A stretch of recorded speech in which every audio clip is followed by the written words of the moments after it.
We have today here Joe Avellone. He's running for the for governor on the Democratic Party.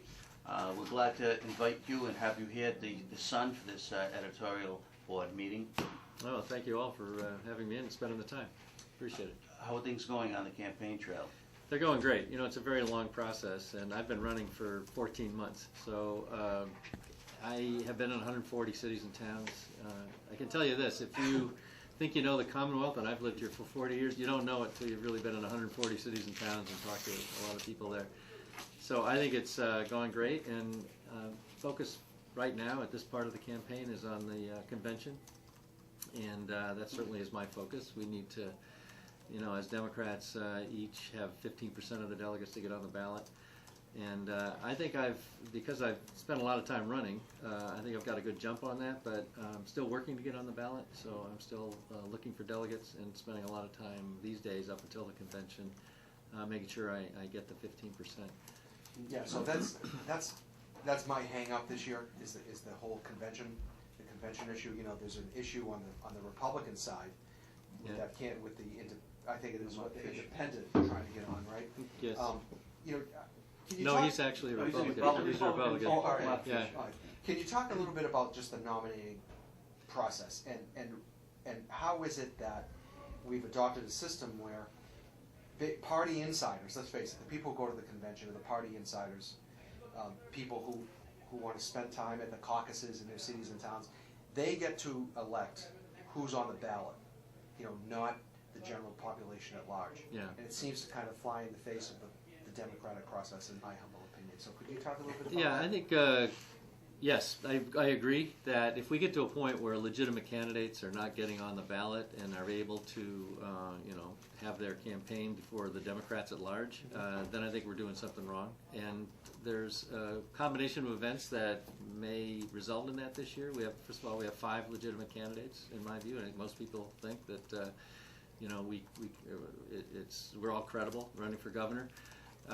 And that's combined with one ballot to get to the 15%. Right. That combination, I think, presents a problem. It hasn't always been that way. Is it possible for multiple candidates to get that 15%, or it really isn't, right? Yes. Oh, it can. Yes. Okay. Yeah, multiple candidates can get it, but there's only one ballot. So what has happened historically prior to 2006? For the many years that the Democrats have had the 15% rule, was that there were multiple ballots, because the person that was going to win the endorsement almost never would do it on the first ballot, so there would be a second ballot. Yeah.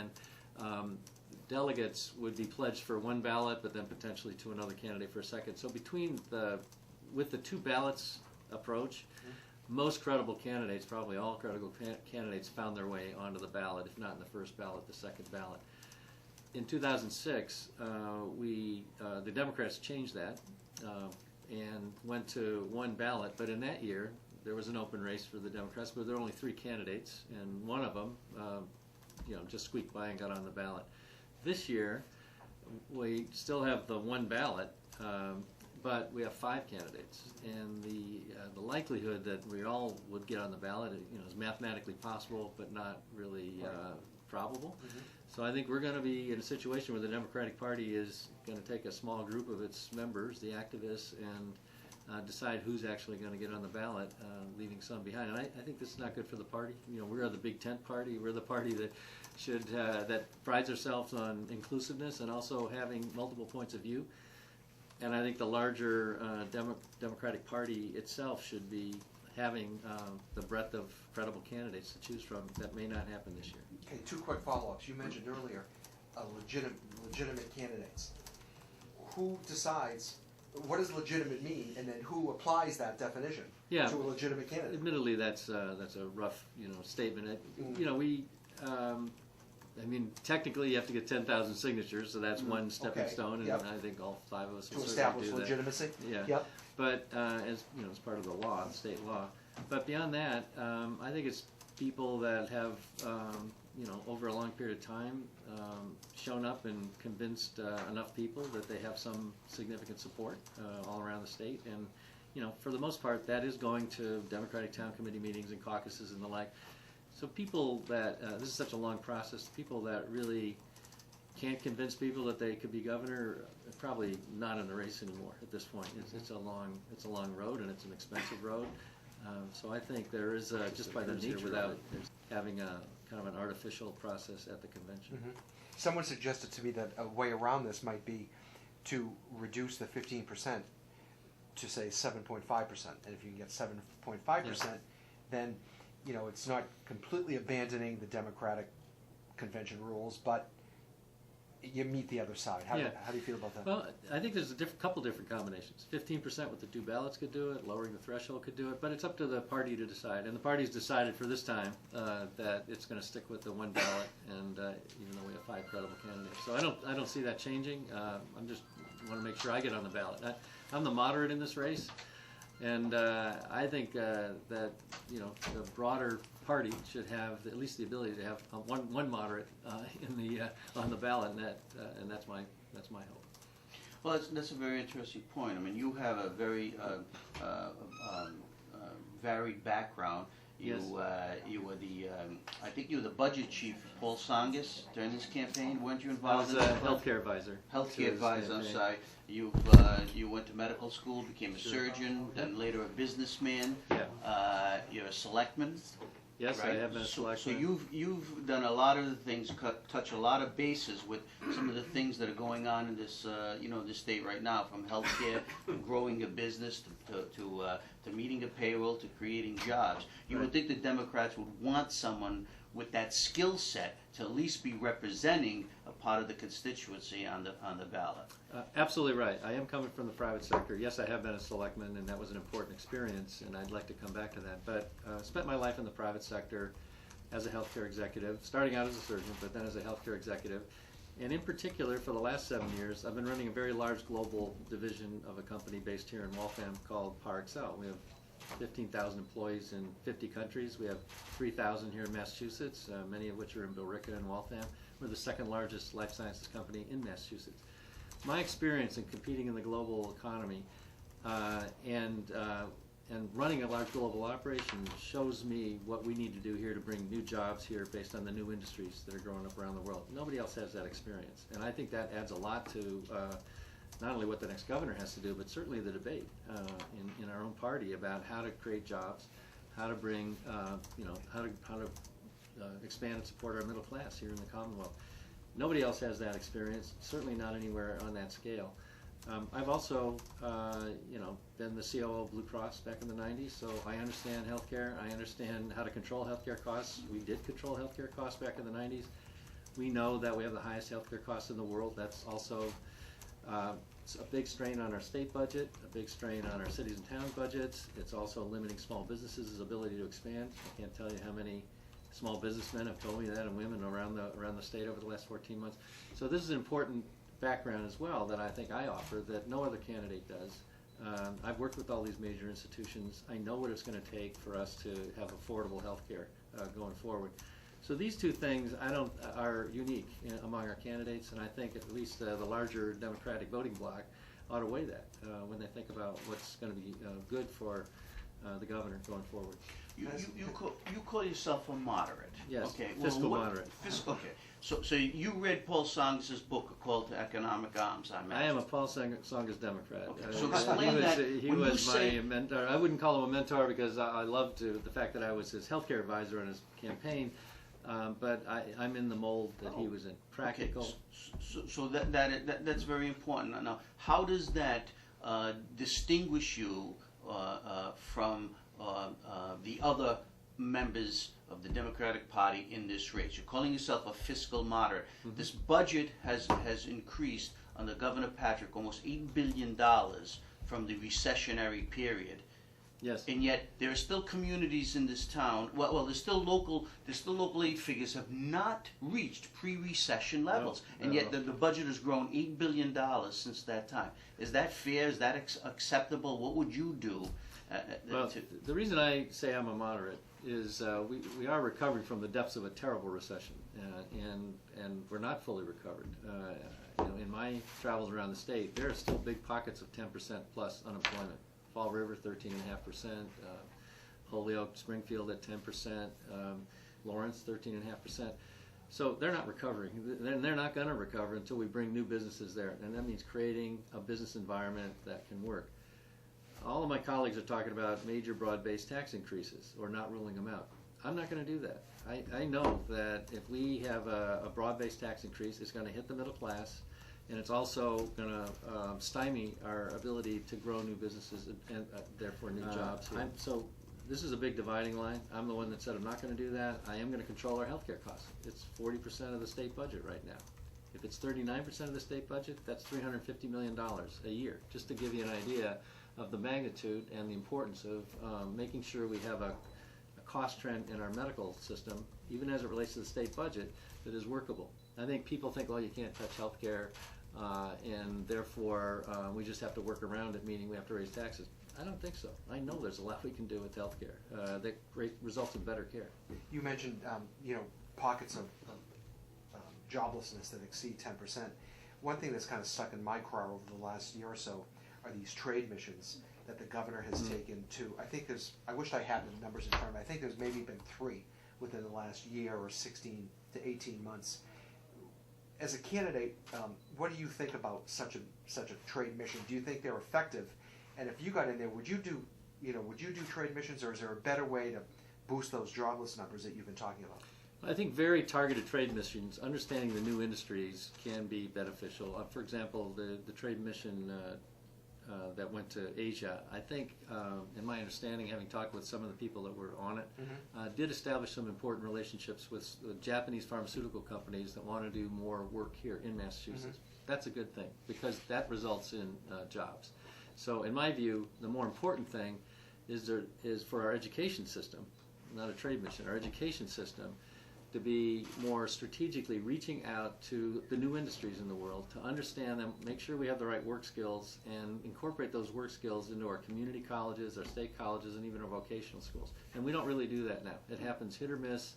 Our educational, these higher ed, which is our own system, they are focused mostly on their local environments, pretty much on parochial needs or what people think parochially.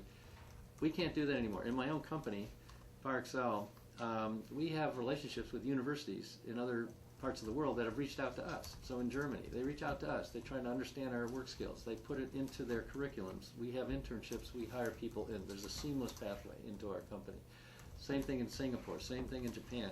This is the world we live in now. There's lots of places where these newer industries can go. I'm talking about life sciences, but it's true with all kinds of smart manufacturing and precision manufacturing, IT and software type businesses as well, alternative energy businesses. So we have to have the work skills, and that is actually one of the big stumbling blocks in Massachusetts. We believe that somehow we do because we have all these wonderful universities, and they create a lot of innovators, but we don't have the middle skills. The so-called middle skills that are community college or maybe even state college related. And right now there's 100,000 jobs in our state that are unfilled because of skills, the skills gap. This is our future, and this is what other countries who are going to be competitive with us are looking to do, making sure they have the right kind of skills in their workforce. This is what I think we need to do. In order to do that, we're going to have to take some tough political steps to manage our state and community college system more centrally, more strategically, to make sure that we, in a very planned way, reach out to these industries, understand what the work skills are, and where in our system we could develop them that could lead to business and job growth in those communities. And I think that's how we bring back the gateway cities. Lowell is actually a pretty good example, because I think Martin Meehan has done a good job of actually trying to be very responsive to the newer industries, and has created some opportunities here around new industries, and I think it's showing. Lowell's got a ways to come back, but there are multiple new industries in the greater Lowell area that I think are reflective of those efforts. So do we need more financial resources, a redeployment of those resources, leadership? It seems like in this state, every time we reform something, we have to spend more money than we did the first time to do it. I don't think we need more money in our system. I think we need to keep our state education system, just to speak with that for one, affordable, and that means seemingly to keep half of the true costs covered by the state budget, and that usually keeps the other half in range for tuitions, et cetera. And I agree with that. So why, if we don't make it affordable for our own young citizens, then why have the system? So we need to keep it affordable. And we had underinvested in that for up until last year and now this year. But generally, I think the larger point you're making is, I think we have to push harder on the cost issues, and that means healthcare in particular, which is 40% of the state budget. I also think we haven't had people that have managed large organizations actually in the governor's office for a long time. Well, that's been my background. I've managed very large organizations over most of my 30-year career, and I know that we can manage a lot of our parts of our state government a lot more. We can make them more accountable and activity, and I think better performance. And we certainly have been disappointed by several parts of our state bureaucracy in recent years. Going back to the compound pharmacy debacle, certainly the DCF issues, and even by extension the Bridgewater State lack of training among the guards there that essentially led to the death of that person. And others that we know, the state lab scandal. This really speaks to a need over many administrations now to have people with more management ability of large organizations in place, and I certainly bring that. What about the state doing more to cultivate public-private partnerships? I mean, maybe those things should be farmed out, and the state becomes the overseer, the manager of those things. I mean, why should we be in the expend so many resources in the social services area when there are people and companies out there willing to do those jobs? And because we always have, it seems like we have the bureaucracy gets so big, and we don't have the organizational skills to handle that. Is that an alternative? Is that a way to? It is, but no one of those things is a silver bullet. I mean, I think when outsourcing makes sense, when either you're, by virtue of outsourcing, you're taking advantage of scale or special expertise or maybe a better cost structure, I think it should be done.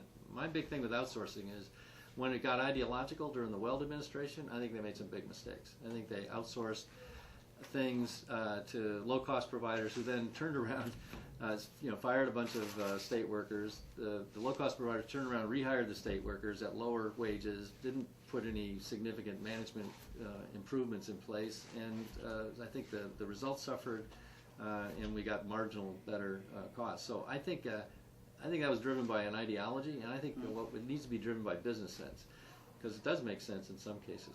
In that case, since it's our state and our Commonwealth, I think there ought to be a fair amount of transparency with the providers. In other words, we really need to understand their cost structures a little more than you would just straight in the private sector if they're going to be providers of our health. And it's similar to contractors with the federal government. There's a fair amount of transparency that goes in the filings you make if you're a contractor to the federal government that I think would be appropriate here. So go back to the DPH.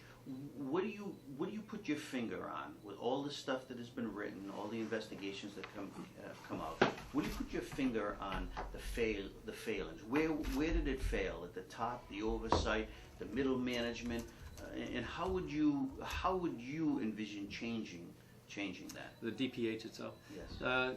I think it starts with accountability. So I think putting in place the right team always, but then the real plan with the right accountabilities and the right metrics to measure it is fundamental. And that's the way very large organizations that are in the private sector that may be, running services where they're counting on how, 10 or 20,000 employees operate every day, what they do every day. That's how they succeed. That's why good airlines succeed the way they are, and other big organizations, even like the one at PowerXL that I work in, make sure that it happens every day. It's training, it's metrics, it's accountability, it's things that you just need to focus on. It's not so much rocket science, it's just focus, and that's what I think management needs to do in the state bureaucracy. We've heard from candidates from the local level all the way up to yourself and for U.S. Senate talk about how government needs to run more like a business. And I can't tell you how many times I've heard that. And I applaud that notion, but when folks get elected, they get in there and they realize that, hey, wait a minute, it's not so easy. Right. You have to butt up against unions, you have to butt up very powerful unions, special interests, entrenched workers. How do you think you'll be any different from the, numerous people who preceded you saying the same thing? Yeah. We need to be more like a business. Well, I know we need to improve from where we are today. I don't think it can ever be completely like a business for what you just said. It is a democracy. We do have a legislature as part of it. One thing is I have worked with the I legislature. forgot the legislature. So I'll fill those in. I have worked with the legislature during all my time at Blue Cross as the COO. You know, we dealt with the legislative committees, healthcare committees all the time. We had big bills going through the legislature. So I understand the give and take with the legislature. I understand how you have to create a narrative. I know it works. It has to work for their constituents. You know, in my case, it was often hospitals were the biggest employers in their towns, and Blue Cross always had a big impact on those hospitals. So I understand how to work with the legislature. I do believe that there could be a better working relationship with the legislature here at a time, certainly through a couple of Republican administrations, and even you know, for part of the Patrick administration. Unions are they're in the private sector too, so I don't view unions as a very difficult. A complete stumbling block. I was a selectman, and I'm the only candidate for governor that has actually gone through collective bargaining twice with unions, 2 different times, fire and police, 2 different contracts, 2 different cycles. So I've been through it. I know you can get to yes. I know those were tight budget times back in the 90s as well, and I do agree that unions need to protect their membership and at a level. I understand why they're there, but I do think collective bargaining can work and does work if you do it right. I have done it right. Do you think collective bargaining should include anything outside of wages? And Wisconsin was very very successful under Governor Scott Walker, a Republican. Mm-hmm. Okay, taking out all that what I say, the salami and the bologna that was in those collective bargaining contracts. Sick day, longevity pay, entitlements, everything that just keep adding on. He just said the only thing we're going to bargain over is salary and your basic benefits like healthcare. Everything else is off the table. And granted, they did that. They turned the deficit into a $2 billion surplus. Certainly, there's been a lot of grumbling and stuff. But now other governors are looking at that model and saying, we need collective bargaining reform. Is that something that's necessary in Massachusetts? Well, I don't know that it's the breadth of what you talk about is so prescribed. I think maybe people go there because they can't deal with the tougher issues of salary and healthcare benefits and the like, and I think that does create messiness for sure. So I think getting too far out there, away from the basic total compensation, which would include basic benefits, is probably a mistake. Get into arcane work rules and things like that, which I don't think are probably good for the process. So I think it's more the bargainers than anything that's inherent in the process. Very good. Getting back to healthcare, recently Governor Patrick he tried to ban an FDA-approved drug, Zohydrin. Mm-hmm. Okay, and it was ruled yesterday by the U.S. District Court judge that the ban was unconstitutional. Yeah. Which we wrote an editorial in Sunday's paper saying the same thing, saying there's other ways to attack this problem, and yet it is a crisis. How would have you looked at that? I mean, Absolutely. This drug maker didn't even sell a single pill in Massachusetts, and the governor singled them out before they sold the pill. Why not go after all the painkiller manufacturers, or at least work out a compromise with tighter restrictions on the prescription of it? So how would have you handled that? Well, I'm glad you asked, because this has been a huge issue in my campaign. And I have advocated for huge change in how we're going to deal with addiction going forward in what I call an office of recovery, which I proposed. And I didn't start out campaigning on this 14 months ago, but literally going around the state, those 140 cities and towns, I ran into it all over. When you're sitting in DTC meetings at one of those round tables talking about what's on people's minds, addiction kept coming up in the middle class, families and communities people of all backgrounds. And addiction where people are feeling very helpless because they know we're not dealing with it and dealing with it correctly at all. So I found this all over the state. Then last summer, recognized that Marty Walsh started to talk about it in his mayor's campaign. He actually called for an office of recovery during his campaign. And by the fall, I recognized that I think Marty Walsh was right, except it's a huge statewide problem, and the state really needs to do this very differently. And so in my office of recovery, and I'll come to this Ohydro thing in a minute. In my Office of Recovery, I've advocated for effectively turning on our head how we deal with addiction. First is to recognize it for what it is. It's a health issue. As opposed to law enforcement? It's not a law enforcement issue. Yeah. And we've sort of backed into treating it as a criminal justice issue. So the first thing we got to do is stop putting people in jails for minor drug offenses or offenses related to their addiction. And right now our county jails are full of people just like this. There are about 12,000 people in our county jails, apart from our houses of correction. And in the county jails, about 75% of them are there for drug addiction, possession, or minor crime related to trying to feed their addiction. They're in there on average, at least in Suffolk County, a year. The males are. That's $46,000 a year.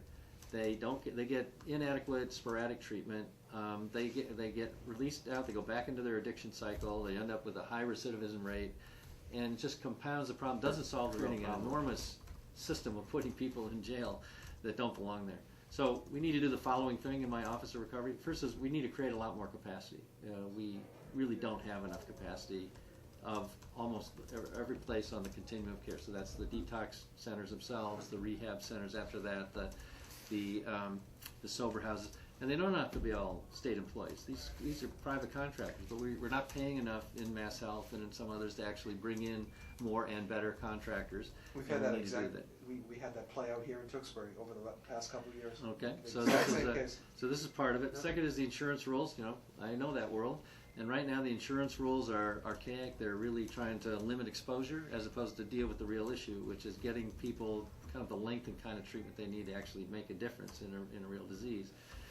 So they're part of the problem. People get approved for small detox, then they can't get approved for rehab, and they go back out into the world again, go back into their addiction cycle. This is a huge problem, and we have we have by law now mental health and physical health parity. The next governor needs to push on the insurance, whether it's by legislation or not, to take those barriers away. We need at least double the drug courts we've got. We've got 21 drug courts. We need about 50 people estimated in the various, to make sure we have them in each jurisdiction and that they all operate at the level that they're supposed to, which is to make sure people are kind of tracked into treatment and they get treatment through that time. And then that takes it out of the county jail. We need to recognize that our prescribing patterns are way off. Obviously, most of the drug for prescription oral narcotics, which is the biggest healthcare crisis we've got right now, is diverted from people who've gotten prescriptions, had it in their medicine cabinets, and we all know the story. High school kids take them at parties, think what could be wrong, our parents take these drugs, and they're very quickly addicted. These are so addictive, drugs like OxyContin, Vicodin, and then Zohydro, which I'll come back to. Very addictive, and before they know it, they're addicted within weeks, and they all of a sudden it's very hard to find the $30 to find the next pill, and it's $7 a bag for heroin, and they in ways that we almost couldn't imagine. We who think of heroin from 20 years ago, they're now on heroin, and some of it started out with sports injuries, not even recreational parties. So we've got to understand that we've got to change the whole pattern here, and we need a big re-education of doctors around pain control, appropriate pain control, and then we get to what the FDA is doing in Zohydro. I think I've called for in my Office of Recovery proposal that I would bring all 6 governors and all 21 senators and congressmen together, and we would lobby the FDA hard. And I think if we did that, other states would come in to have a higher safety profile for approving these drugs. Because Zohydro, despite what the CEO has said here, it does take it to a new level in my view. It is pure hydroxycodone, and at a level that, because it's supposed to be slow release over time to deal with chronic pain, at a level that if it's tampered with can be 5 times the power of OxyContin on the street or Vicodin on the street.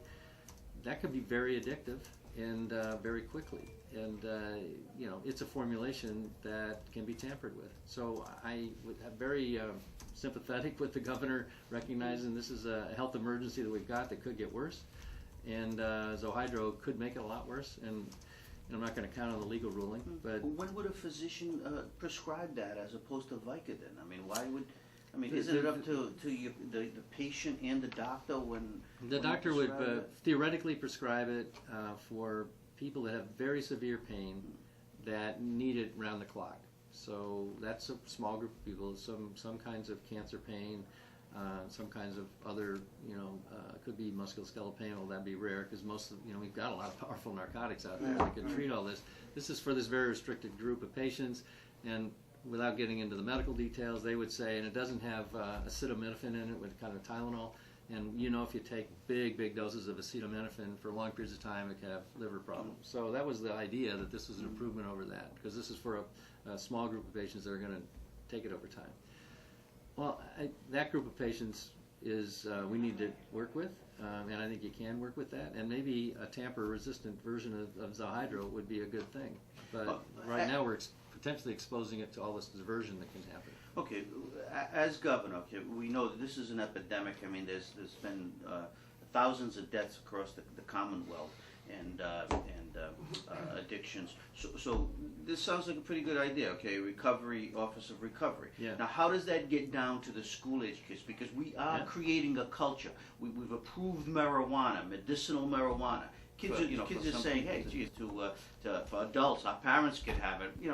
So we're going to pay $100 fine if we get caught. And yet we're putting this culture out there that, hey, there's yeah, I think education in schools is a huge deal. So there is the big public health education campaign, re-education of doctors, education of school-age kids about addiction generally and these newer powerful narcotics.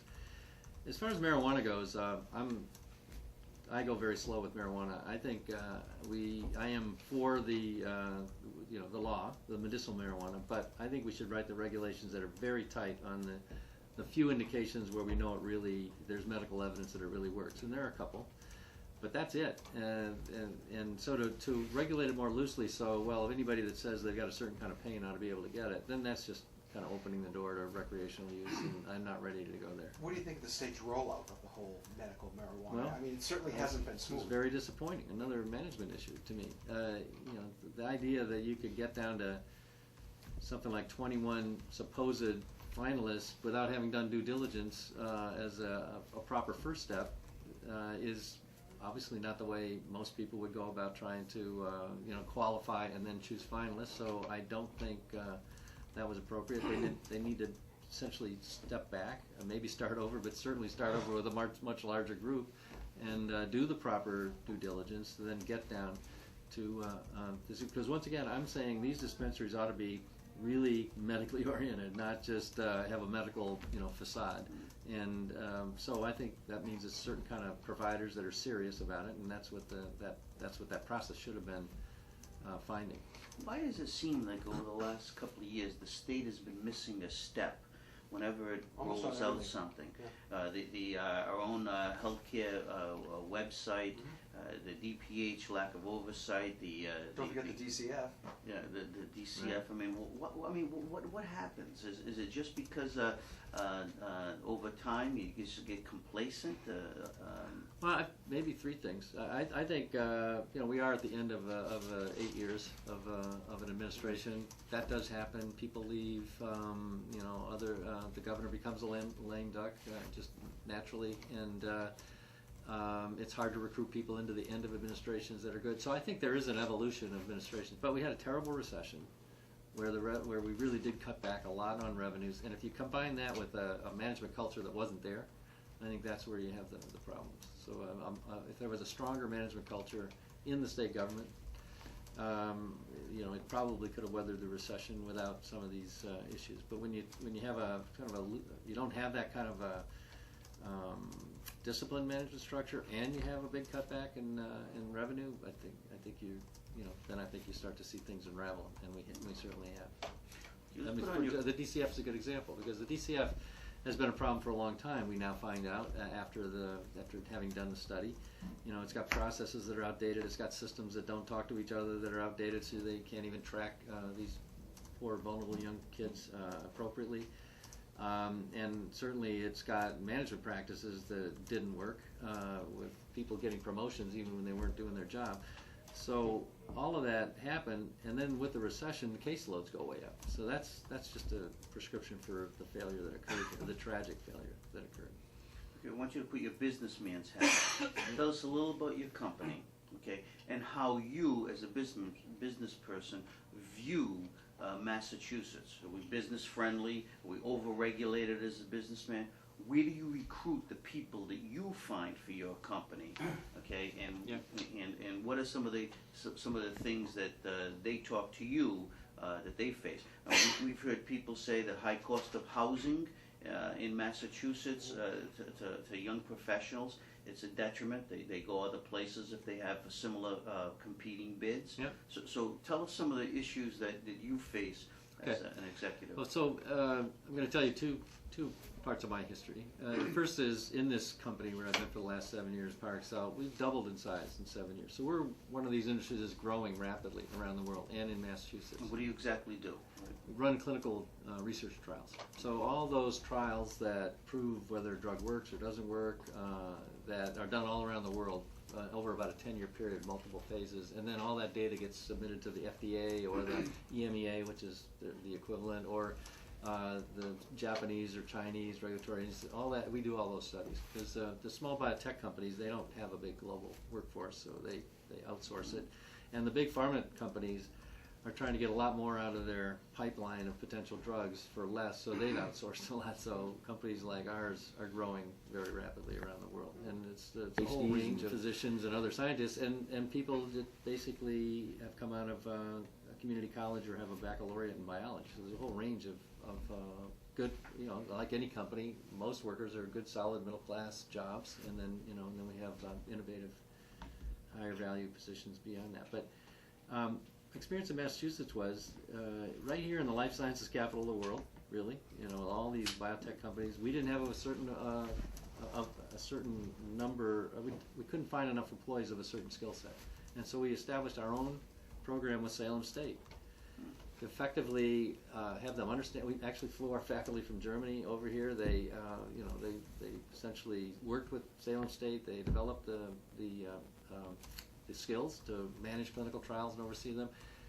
They started out as a certificate program 1 year, then it got built into their curriculum, and now we hire the graduates that come out of that program. So this is us reaching out to the state in a way that I'm saying the state needs to reach out to these industries many times over, all throughout the Commonwealth in a much more strategic way.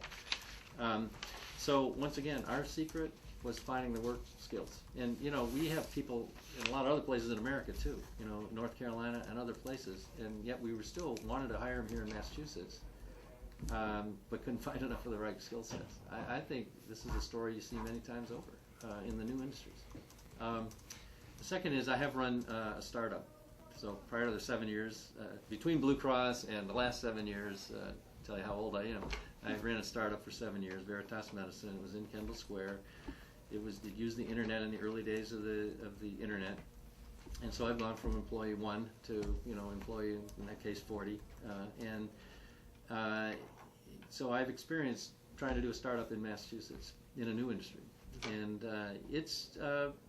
so what I know is the regulatory environment is difficult because of overlapping and somewhat redundant, but certainly overlapping and confusing regulations. So one-stop permitting and regulatory, however that can be done, and I've got some ideas on what the state can do for small businesses there, is key. Healthcare costs are huge. It was very hard to bring people into the state because of the cost of healthcare here. So it was, and so I'm very sympathetic with all the small business people who've told me it's hard to hire the next employee because of healthcare costs. And what was the focus of that business? It actually was in life science. So it was to inform, qualify the internet into clinical trials, match them up with the clinical trials. Okay. And so it was a novel use of the internet in its early days. That internet has a big clearinghouse capacity, inform one population versus another population, and then match them. And so it worked to a certain degree, and we sold the company after 7 years. So I learned a lot about first of all the wonderful employees you can have here. In this case, they had to have a combination of IT and medical, and where else but Boston or you get in greater Massachusetts can you find that? I learned about regulations, healthcare costs, and I'd say the last thing is tax environment. I mean the predictability of the tax environment. I didn't experience that particularly for mine, but the software tax when it came out a year ago, huge problem. Out of the blue, unpredictable, right in an industry that we're trying to nurture. That's exactly the kind of thing that gives people pause about starting or growing businesses. So do you Yeah. think as a governor, you could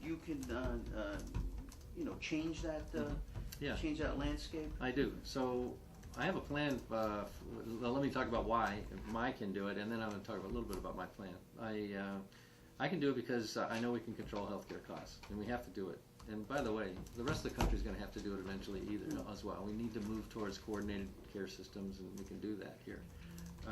Secondly, I'm not going to quickly move to broad-based taxes, which seems to be everybody's passion on the Democratic side, and I don't think that's going to be correct.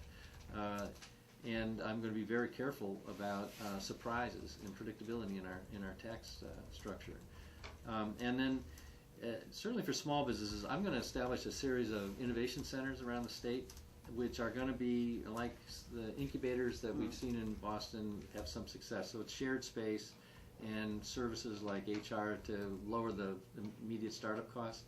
And part of that, I'm going to have a kind of a one-stop permitting, so that we have a capability in each of these centers for people to reach out and get all the permitting, understand and get all the permitting done through the state and through the local regions. These centers are going to have a tie-up with the local educational, so like UMass Lowell would be perfect, where they can help spawn not only small technical innovative companies in these other gateway cities, but also Main Street businesses as well.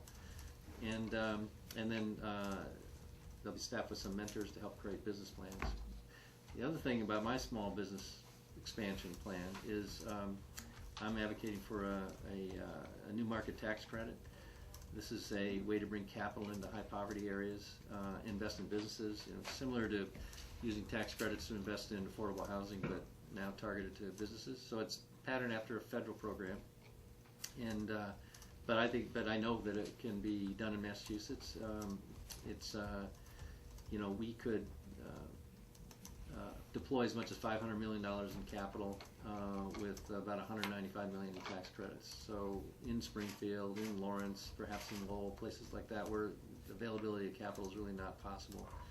And once again, this is using community development entities that have been approved already by the U.S. Treasury, and then they would raise the money and then deploy the capital and receive a tax benefit for doing so once the capital is deployed.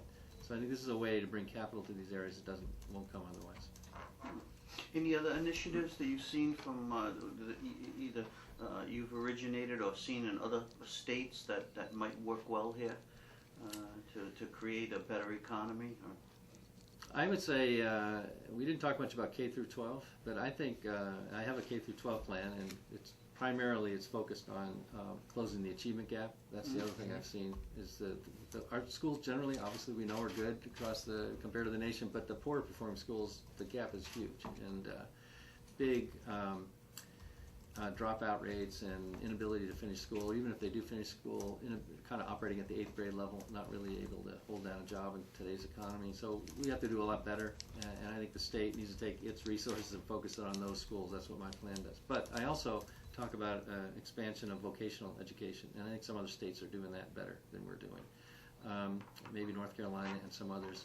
But what I think is we have a huge potential for good middle-class jobs for people with modern vocational education training that can go on out of these vocational schools. We have some very good regional technical high schools, and maybe the Greater Lowell, maybe one of them. Certainly the Worcester is. But I don't think it's enough capacity. I think we need to bring it back into the traditional schools. There's a waiting list all across the state. Yeah. Kids to get in there. It's a shame. Well, how do community colleges fit into that plan? Well, that's a good question, because I think there has to be a closer relationship, and there is in some parts of our state right now. We're actually in Worcester, once again, in the technical school. And so it's two ways. One is there can be some shared facilities, and so this expensive newer kinds of machinery for manufacturing training you don't have to have in both places.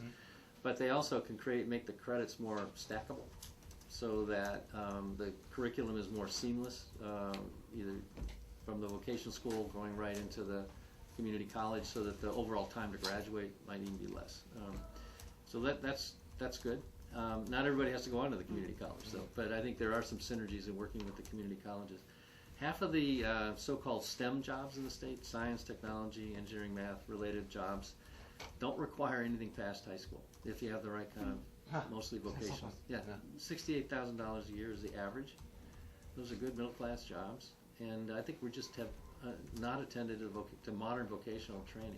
Are those among the 100,000 jobs that you referred to earlier as being unfilled? I don't, it's two different data sets, so I don't really know. Okay. I really couldn't tell you. Yeah. But Where do charter schools fit in your plan, K through 12? I think there's a role for charter schools, but not to create a separate school system. I think charter schools work if they are an innovation center for the public school system as a whole in that district. So what that means is they have to have the same population.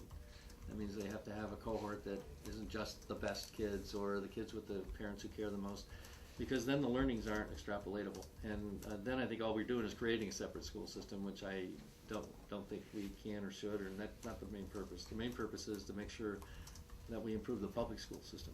So I think there's a role for it, but we have to make sure that they're educating the same population. I think you might ask about the caps, because that's. So I think in some school districts, raising the cap can make sense, given the fact that I still think it's to make sure that we can enable the rest of the school system. So Boston might be an example, but most parts of the state, we're not up against the cap yet. So it's not really a big statewide problem, but just in some school areas, school districts.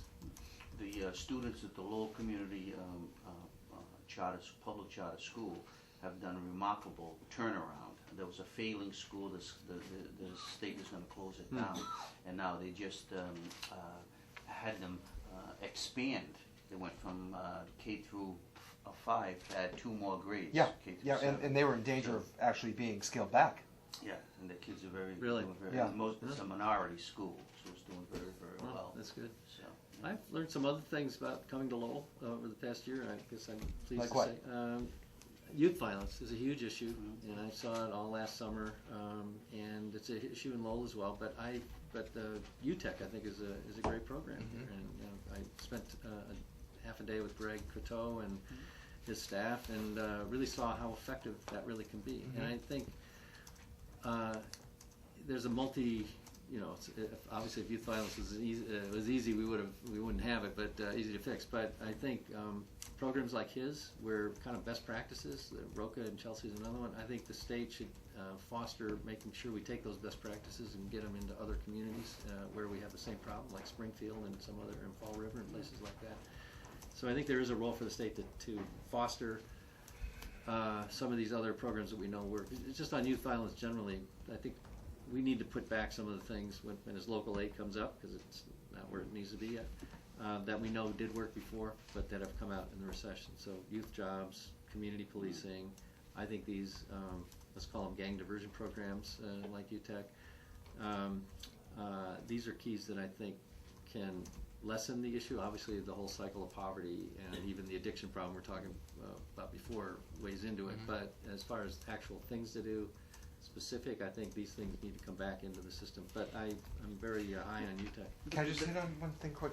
The low cops will tell you it's not so much a youth problem as it is a gun problem, and it's just the massive availability of guns. And you can, the former police chief used to call New Hampshire had a dirty little secret. There were no background checks, and years ago a score would be settled with a fist fight or a baseball bat, but now everyone's packing a gun.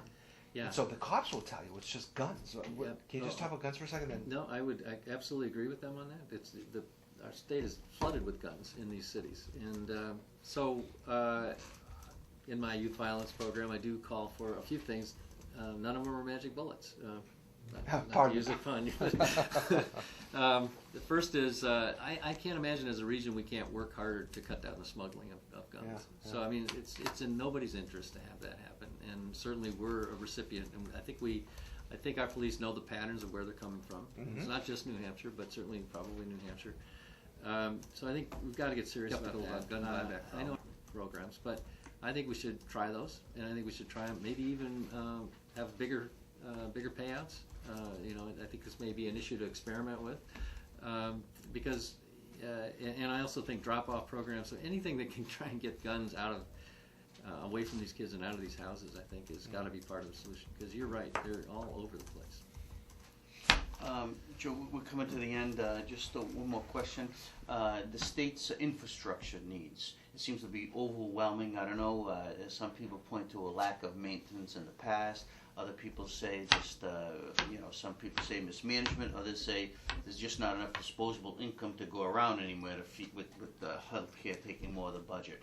I think every bridge in this state, you should be able to get a fire truck over it, and yet we have bridges That's a in good test. Massachusetts. We have bridges in Lowell. Lowell right now where police won't allow huge trailer trucks or even a fire truck to go over them, and it's all across the state. I mean, we're in the 21st century here. Yeah. What do you do about the massive debt that we have, and how do you solve these problems to make our roads, bridges safe and up to, we have to do commerce? It's a huge problem. And, the problem really was the massive cost overruns of the Big Dig. And, we could go into big that. sucking sound? Yeah, absolutely. And it's put us way behind. And at a time when we actually have to be moving ahead for our modern economy and all the aging infrastructure that we've got. So I do agree that we need I'd say a dedicated revenue stream for infrastructure.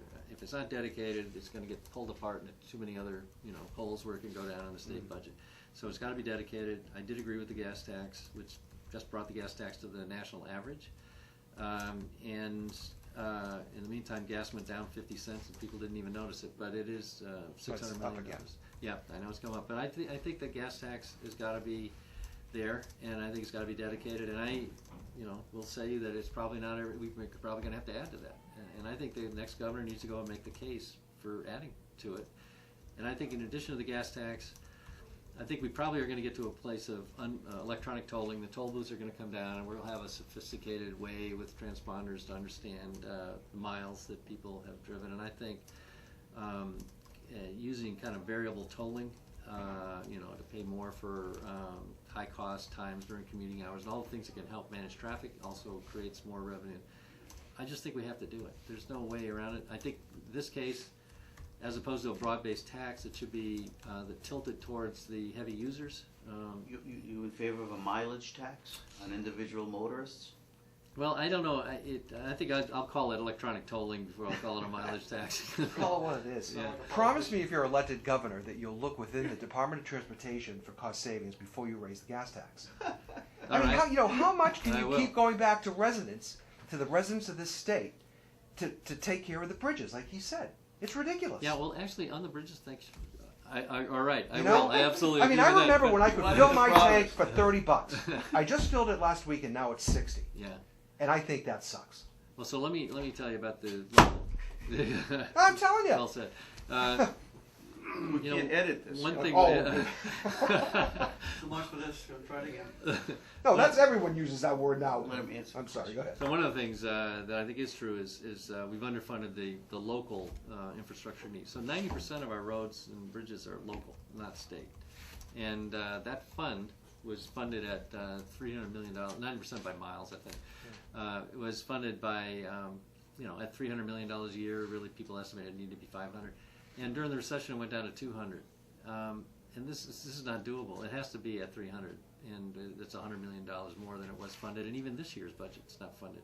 So a lot of the bridge the bridge and local roads in particular is not putting the money back into the local aid that is required, the so-called chapter 90 funds. Mm-hmm. So that's got to be funded at $300 million, or we're all going to be sitting here wondering why these roads still aren't getting better. And that's just a fact. Well, Joe, we want to thank you for coming into the Sun and answering our questions. The last 2 minutes are left for you. When you look into the camera, tell people of the Merrimack Valley and the rest of the state why they should consider voting for you for the Democratic gubernatorial nomination. Thank you, Jim. Well, first of all, thanks to all of you for spending the time with me today. I certainly appreciated that, and thanks to viewers for listening. I'm running for governor because I think I can make a big difference. I think I've got the skills in the background that are what we're going to need for the Commonwealth going forward.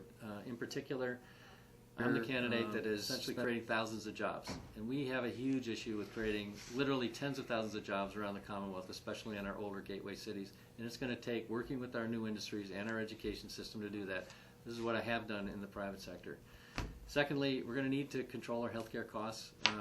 It is eating up the state budget, the cities and towns' budgets, and even our private businesses and families struggle with it. We have the highest costs in the world, and they don't have to be that way. I know that I can deliver affordable healthcare, having worked with all these major institutions in the past. I also believe that I'm bold and unconventional. I'm going to deal with things like our addiction problem in a very different way. I'm going to call it what it is, the healthcare issue that it really is, and we're going to treat it completely differently, taking people away from jails and putting them into the treatment that they need. These are the kinds of things I think the next governor is going to have to do. I don't think it's business as usual. I don't think people are looking for politics as usual. I think I'm the moderate in the race, the fiscal moderate, and I'm very hopeful of getting on the ballot and being able to prevail in the primary this summer. Thank you very much. Thanks very much for your time. See, you know what stinks is that you're just, you're obviously